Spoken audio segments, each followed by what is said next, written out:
Hello hi friends, welcome to Kavya kitchen. ಇವತ್ತು tomato bath recipe ಮಾಡ್ತಾಯಿದ್ದೀನಿ. ತುಂಬಾ ಚೆನ್ನಾಗಿರುತ್ತೆ, ತುಂಬ ಈಸಿಯಾಗೂ ಸಹ ಮಾಡ್ಕೋಬೋದು. ಎಲ್ಲರೂ ತುಂಬ ಇಷ್ಟಪಟ್ಟು ತಿಂತಾರೆ. ಇದನ್ನು ಹೇಗೆ ಮಾಡೋದು ಅಂತ ನೋಡೋಣ ಬನ್ನಿ. ಈಗ ಇದಕ್ಕೆ ನಾನಿಲ್ಲಿ ಸ್ವಲ್ಪ ಜೀರಿಗೆ, ಸಾಸಿವೆ, 2 ಏಲಕ್ಕಿ, 2 ಪಲಾವಿನ ಎಲೆ, 2 ಚಕ್ಕೆ, ಹಾಗೆ ಸ್ವಲ್ಪ ಸೋಂಕಾಳು ತೊಗೊಂಡಿದ್ದೀನಿ. ಹಾಗೆ 2 ಟೊಮೊಟೊನ ಚಿಕ್ಕದಾಗಿ ಕಟ್ ಮಾಡಿಟ್ಕೊಂಡಿದ್ದೀನಿ. ನೈಟೇ ಕಡಲೆ ಬೀಜನ ನೆನೆಸಿಟ್ಕೊಂಡಿದ್ದೀನಿ. 1 ಸ್ಪೂನ್ ತುಪ್ಪ ತೊಗೊಂಡಿದ್ದೀನಿ. ಒಂದು ಅರ್ಧ ಚಮಚ ಖಾರದ ಪೌಡ್ರ್ ತೊಗೊಂಡಿದ್ದೀನಿ. ಕೊತ್ತಂಬರಿ ಸೊಪ್ಪು, ಸ್ವಲ್ಪ ಪುದೀನ ಕಟ್ ಮಾಡಿಟ್ಕೊಂಡಿದ್ದೀನಿ. ಹಾಗೆ 2 ಈರುಳ್ಳಿ ಕಟ್ ಮಾಡಿಟ್ಕೊಂಡಿದ್ದೀನಿ. ಹಾಗೆ ಶುಂಠಿ ಬೆಳ್ಳುಳ್ಳಿ ಪೇಸ್ಟ್ನ ತೊಗೊಂಡಿದ್ದೀನಿ. ಹಾಗೆ ಅಡುಗೆ ಎಣ್ಣೆನ ಒಂದು 2 ಸ್ಪೂನ್ ತೊಗೊಂಡಿದ್ದೀನಿ. ಅಕ್ಕಿನ ನಾನು ಒಂದು 2 ನಿಮಿಷ ನೆನೆಸಿಟ್ಕೊಂಡಿದ್ದೀನಿ. ಈಗ ಹೇಗೆ ಮಾಡೋದು ಅಂತ ನೋಡೋಣ ಬನ್ನಿ. ನಾನಿಲ್ಲಿ ಕುಕ್ಕರ್ನ ತೊಗೊಂಡಿದ್ದೀನಿ. ಈಗ ಕುಕ್ಕರ್ ಬಿಸಿ ಮಾಡಿಕೊಂಡು ಸ್ವಲ್ಪ ಅಡುಗೆ ಎಣ್ಣೆನ ಹಾಕ್ಕೊಳ್ತಾ ಇದ್ದೀನಿ. 2 ಸ್ಪೂನ್ ಹಾಕ್ಕೊಳ್ತಾ ಇದ್ದೀನಿ. ಹಾಗೆ ತುಪ್ಪನೂ ಸಹ 1 ಸ್ಪೂನ್ ಹಾಕ್ಕೊಳ್ತಾ ಇದ್ದೀನಿ. ಎಣ್ಣೆ ನೀಟಾಗಿ ಬಿಸಿ ಆದಮೇಲೆ ಈಗ ಒಗ್ಗರಣೆಗೆ ತೊಗೊಂಡಿದ್ವಲ್ಲ ಅವನ್ನ ಹಾಕ್ಕೊಂಡು ನೀಟಾಗಿ ಒಂದು ಸ್ವಲ್ಪ ಫ್ರೈ ಮಾಡ್ಕೊಳ್ತಾ ಇದ್ದೀನಿ. ಈಗ ಎಲ್ಲ ಚೆನ್ನಾಗಿ ಫ್ರೈ ಮಾಡ್ಕೋಬೇಕು. ಈಗ ಕಟ್ ಮಾಡಿಟ್ಕೊಂಡಿದ್ವಲ್ಲ ಈರುಳ್ಳಿನ ಅದನ್ನು ಹಾಕ್ಕೊಳ್ತಾ ಇದ್ದೀನಿ. ಹಾಗೆ 2 ಹಸಿಮೆಣಸಿನ್ಕಾಯಿ ಕಟ್ ಮಾಡ್ಕೊಂಡಿದ್ವಲ್ಲ ಅದನ್ನು ಹಾಕ್ಕೊಂಡು ನೀಟಾಗಿ ಒಂದು ಸಲ ಫ್ರೈ ಮಾಡ್ಕೋಬೇಕು. ಸ್ವಲ್ಪ ಬ್ರೌನ್ ಕಲರ್ ಬರೋವರೆಗೂ ಫ್ರೈ ಮಾಡಿಕೊಂಡ್ರೆ ಸಾಕು. ಈಗ ಇದಕ್ಕೆ ಸ್ವಲ್ಪ ಶುಂಠಿ ಬೆಳ್ಳುಳ್ಳಿ ಪೇಸ್ಟ್ನ ಹಾಕ್ಕೊಂಡು ನೀಟಾಗಿ ಮಿಕ್ಸ್ ಮಾಡಿಕೊಂಡು ಫ್ರೈ ಮಾಡ್ಕೋಬೇಕಾಗುತ್ತೆ. ಫ್ರೈ ಆಗಿದೆ.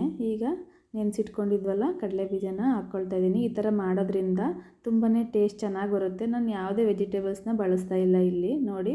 ಈಗ ಟೊಮೊಟೊ ಕಟ್ ಮಾಡಿಟ್ಕೊಂಡಿದ್ನಲ್ಲ ಅದನ್ನು ಈಗ ಹಾಕ್ಕೊಳ್ತಾ ಇದ್ದೀನಿ. ಹಾಕ್ಕೊಂಡು ಸ್ವಲ್ಪ ನೀರು ಬಿಡೋವರೆಗೂ ಚೆನ್ನಾಗಿ ಫ್ರೈ ಮಾಡ್ಕೋಬೇಕು. ಚೆನ್ನಾಗೆಲ್ಲ ಫ್ರೈ ಆದಮೇಲೆ ಈಗ ನಾನು 1 ಸ್ಪೂನ್ ಖಾರದ ಪೌಡ್ರ್ ತೊಗೊಂಡಿದ್ದೆ, ಅದನ್ನು ಹಾಕ್ಕೊಳ್ತಾ ಇದ್ದೀನಿ. ಖಾರ ನೋಡಿ ಹಾಕ್ಕೋಬೋದು. ಈಗೆಲ್ಲ ನೀಟಾಗಿ ಒಂದು ಸಲ ಮಿಕ್ಸ್ ಮಾಡ್ಕೊಳ್ತಾ ಇದ್ದೀನಿ.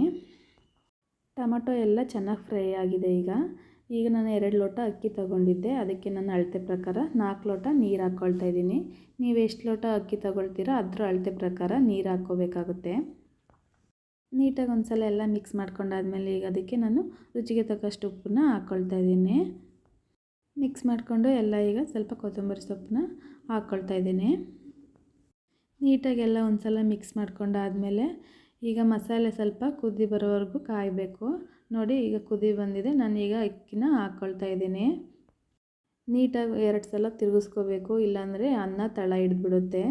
ಈ ಥರ ತಿರುಗಿಸೋದ್ರಿಂದ ತಳ ಹಿಡಿಯೋದಿಲ್ಲ.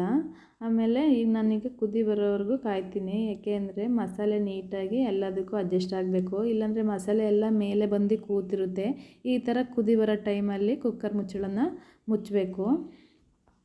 ನಾನಿಲ್ಲಿ 2 ವಿಸಲ್ ಹಾಕಿಸ್ಕೊಳ್ತಾ ಇದ್ದೀನಿ. ಮ್ಯಾಕ್ಸಿಮಮ್ 2 ವಿಸಲ್ ಹಾಕಿಸ್ಕೊಳ್ಳೇಬೇಕು ಯಾವುದೇ ರೈಸ್ಗೆ ಆದರೂ ಸಹ. ನೋಡಿ ಈ ಥರ ಎಷ್ಟು ಚೆನ್ನಾಗಾಗಿದೆ. ಒಂದು ಸಲ ಎಲ್ಲ ಮಿಕ್ಸ್ ಮಾಡ್ಕೊಳ್ಳಿ ನೀಟಾಗಿ. ಒಂದು ಸಲ ಮಿಕ್ಸ್ ಮಾಡಿಕೊಂಡ್ರೆ ಹಾಗೆ ಹೋಯ್ತು ಟೊಮೊಟೊ ಬಾತು. ತುಂಬ ಈಸಿಯಾಗಿಯೇ ಸಹ ಮಾಡ್ಬೋದು. ನಾನು ಯಾವುದೇ ಜಾಸ್ತಿ ಇಂಗ್ರೀಡಿಯೆಂಟ್ಸ್ನಲ್ಲಿ ಬಳಸಿಲ್ಲ, ತುಂಬ ಈಸಿಯಾಗಿ ಮಾಡಿದೆ. ತುಂಬಾ ಟೇಸ್ಟಿಯಾಗೂ ಸಹ ಇತ್ತು. ಎಲ್ಲರೂ ತುಂಬಾ ಇಷ್ಟಪಟ್ಟು ತಿಂತಾರೆ. ನೀವು ಒಂದು ಸಲ ಟ್ರೈ ಮಾಡಿ ನೋಡಿ ಹೇಗಿತ್ತು ಅಂತ ಕಮೆಂಟ್ ಬಾಕ್ಸ್ನಲ್ಲಿ ತಿಳಿಸಿ. ಹಾಗೆ ಈ ವಿಡಿಯೋ ಇಷ್ಟ ಆಗಿದರೆ ಒಂದು ಲೈಕ್ ಮಾಡಿ. ನನ್ನ ಚಾನಲ್ ನೀವು ಇನ್ನೂ ಸಬ್ಸ್ಕ್ರೈಬ್ ಮಾಡ್ಕೊಂಡಿಲ್ಲ ಅಂದರೆ ಈಗಲೇ ಹೋಗಿ ನನ್ನ ಚಾನಲ್ನ ಸಬ್ಸ್ಕ್ರೈಬ್ ಮಾಡ್ಕೊಳ್ಳಿ. Thank you.